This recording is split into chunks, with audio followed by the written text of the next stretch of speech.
देखिए जो जिन्ना रोड था ये जब 1935 का ज़लज़ला आया तो इसका उसके बाद फिर इसको ये रोड जो है ना, पहले भी था लेकिन इसको दोबारा बनाया गया इस रोड को। और ये एक एलीट क्लास के लिए रोड था। इसमें ये नहीं था कि आपने रात 12 बजे तक दुकान खोलनी है। इसकी टाइमिंग थे। यहाँ पे जो लोग आते थे वो सुबह 9 बजे ये खुलती थी दुकानें, दोपहर को 2 बजे बंद होती थी और 2 बजे से 4 बजे तक बंद रहती थी।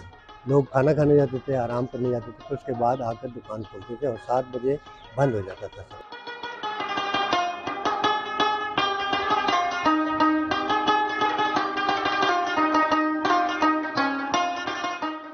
तो जिन्ना रोड की जो आपने बात की कि सियासी, ये देखिए जिन्ना रोड सियासी वो नहीं थी, लेकिन जो यहाँ पे एक डान होटल था, यहाँ पे एक रीगल होटल था, यहाँ पे एक लिबर्टी होटल था, यहाँ पे एक मेट्रोपोल होटल था, यहाँ पे ये सामने आपके फरदौसी होटल था।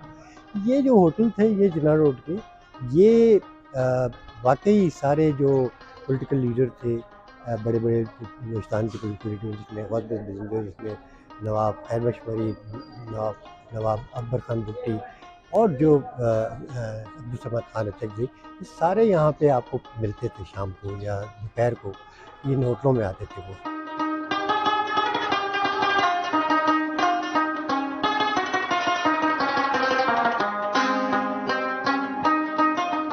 यहाँ पे लोग जो है वो जो शायर हैं, राइटर हैं, बड़े-बड़े उनकी उनकी यहाँ पे वो नशिस्तें हुआ करती थी।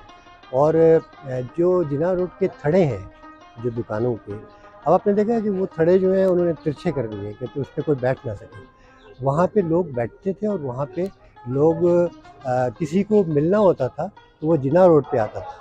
जिन्ना रोड पे आता था वो, कि वो फलाँ आदमी वहाँ मुझे मिल जाएगा। किसी ने मुझसे पूछा एक दफ़ा कि किसी के बारे में कि वो कराची में मुझसे पूछा कि वो कहाँ पे मिल सकते हैं उनका।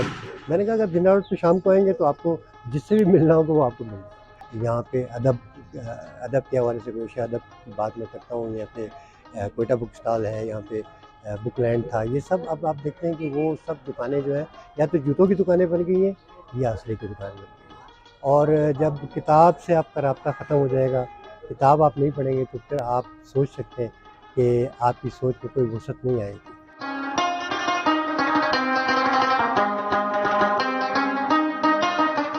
बाकी मैंने जैसे आपसे कहा कि जूतों की दुकान है, पता नहीं अभी कौम को ज़्यादा जूतों की ज़रूरत है या असले की ज़रूरत है।